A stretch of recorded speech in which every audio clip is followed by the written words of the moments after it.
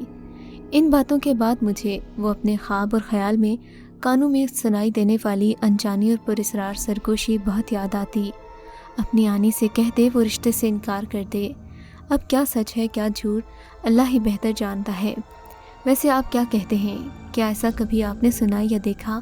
میں تو اسے قسمت کا لکھا ہی کہتی ہوں، لیکن اگر آپ کو اس معاملے کی کچھ اور سمجھ میں آ جائے تو مجھے ضرور بتائیے گا۔